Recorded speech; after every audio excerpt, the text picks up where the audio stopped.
सरकार और विभाग की लाख कोशिश करने के बाद भी बिहार सहित पूरे भारत में लाखों बच्चे शिक्षा और बाल अधिकार से महरूम, नशे और बाल श्रम से जुड़कर अपने जीवन और बचपन को खोते जा रहे हैं। उत्तर बिहार का एक प्रमुख रेलवे प्लेटफॉर्म, जहां प्रतिदिन दर्जनों गाड़ियों का आवागमन होता है।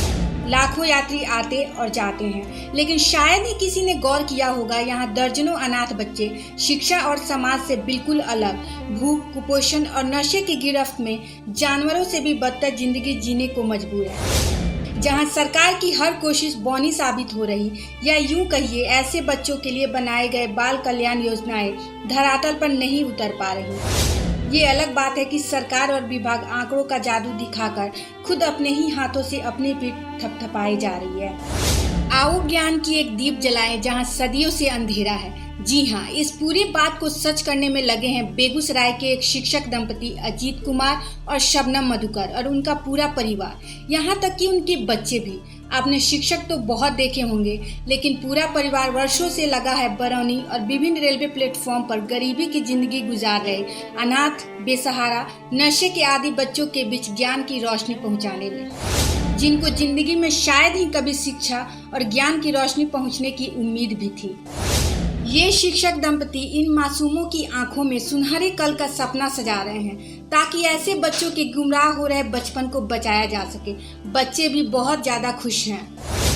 हम दोनों ने जब से होश संभाला है तब से खुद को स्टेशन पे पाया है, और मेरे जैसे बहुत सारे बच्चे स्टेशन पे रहते हैं जिनके फ्यूचर के बारे में भी कुछ पता नहीं है।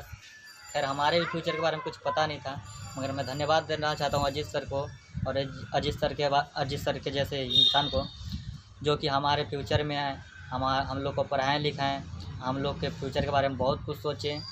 जो अभी मैं 9th में पढ़ रहा हूँ और उसका बता दें कि प्लेटफॉर्म पर रहने वाले इन बेसहारा बच्चों की शिक्षा और बाल अधिकार को लेकर पहले तो शिक्षक दंपति ने कई स्थानीय विद्यालयों, प्रधानमंत्री कार्यालय और राष्ट्रीय मानवाधिकार आयोग का दरवाजा भी खटखटाया, लेकिन कोई मदद नहीं मिली। लेकिन अजीत और शबनम ने हार नहीं मानी और खुद ही ऐसे बच्चों को शिक्षित और नशा मुक्त कर समाज की मुख्य धारा से जोड़ने का निश्चय कर लिया। और फिर क्या था, फरवरी 2013 में अजीत ने अपनी पत्नी शबनम और अपने दोनों बच्चों के सहयोग से बरौनी जंक्शन रेलवे प्लेटफॉर्म के खाली पड़े शेड में अनाथ बच्चों का एक अनोखा विद्यालय शुरू कर दिया। ऐसा क्या किया जाए जिसके इसके लाइफ में बदलाव आ सके। तो मेरे माइंड में एक चीज़ आया कि एक एजुकेशन ही, शिक्षा ही एक ऐसी चीज़ है जिससे इसके लाइफ में बदलाव आ सकता है। और उस समय मैंने यह निर्णय लिया कि अगर मैं बड़ा होकर के कुछ कर सका, कुछ बन सका मैं, तो सबसे पहले मैं इन बच्चों के लिए काम करूंगा। मैं शुरू से मैं टीचर बनना चाहता था और मैं शिक्षक बना भी। 2004 में मैं टीचर बना उत्क्रमित मध्य विद्यालय रेलवे बरौनी में। और जब मैं शिक्षक बना तो सबसे पहला काम मैंने ये किया कि इन बच्चों के लिए मैंने योजना बनाया। उसके बाद मैं रेलवे प्लेटफॉर्म पर ही ऐसे तमाम बच्चों को मैंने जुटाया और उनको वीडियो के माध्यम से, कहानी के माध्यम से हमने उसको पढ़ाई के प्रति प्रेरित किया। मैं अक्सर उन बच्चों को अपने स्कूल ले जाया करता था और मैं उनसे बोलता था, देखो यार, तुम्हारी लाइफ और इन स्टूडेंट्स के लाइफ में कितना का फ़र्क है। ये कितने अच्छे लगते हैं ड्रेस में, यूनिफॉर्म में, या खेल का मैदान है, बच्चे पढ़ते हैं, लेकिन पता नहीं क्यों हम जिसे सभ्य समझते हैं वैसे जैसे लोग को मैं सब समझता हूँ, उन लोगों से उन बच्चों को परहेज हुआ करता था। या हो सकता है शायद समाज जिस नफ़रत के नज़रिए से उसको देखता होगा, इस लेकर के वो उन लोगों के बीच आने से कतराने लग गए। फिर उन बच्चों ने कहा कि मुझे रेलवे प्लेटफॉर्म पर ही आप पढ़ाओगे तो मैं पढ़ूँगा। फिर मैंने रेलवे प्लेटफॉर्म पढ़ाना शुरू किया। शुरू में 4 बच्चे आए, 4 बच्चे से फिर बढ़ते बढ़ते 23 बच्चे हुए।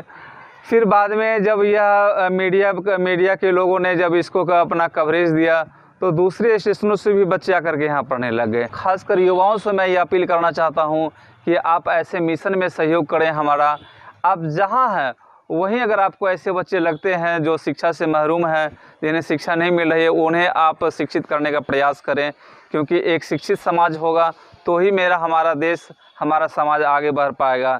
जिसको आज हम इग्नोर कर रहे हैं, ये जान करके कि ये प्लेटफॉर्म का कलर है, ये हमें हमेशा याद रखने की ज़रूरत है कि यह भी हमारे समाज का एक अंग है और उसे भी उतना ही हक है शिक्षा प्राप्त करने का जितना हमें और आपको है। इसलिए आप सबसे निवेदन है कि ऐसे बच्चों को जहाँ भी देखें आप उसको स्कूल से जोड़ने का प्रयास करें, उन्हें समाज की मुख्यधारा से जोड़ने का प्रयास करें। सामान्य स्कूलों की तरह यहाँ बच्चे भी रोज स्कूल में पढ़ाई से पहले प्रार्थना और योगा करते हैं और फिर शुरू होती है गीत, संगीत, पहेली, चित्र, अभिनय जैसी रोचक गतिविधियों के द्वारा भाषा और गणित की पढ़ाई। शिक्षक दंपति न सिर्फ इन बच्चों को प्लेटफॉर्म पर शिक्षा दान देते हैं बल्कि इन बच्चों को अपने घर का बना भोजन भी खिलाते हैं और साथ ही उनकी अन्य जरूरतों का भी ख्याल रखते हैं। हमारा यह शैक्षणिक एवं नशा मुक्ति अभियान बरौनी जंक्शन के सिर्फ इन 40 बच्चों के लिए नहीं है, बल्कि मैं चाहती हूँ बरौनी, बिहार एवं भारतवर्ष में जितने भी अनाथ, बेसहारा, बाल श्रमिक बच्चे हैं उन्हें सामान्य बच्चों की तरह शिक्षा एवं बाल अधिकार मिले और वे हमारे समाज के मुख्यधारा से जुड़ सकें।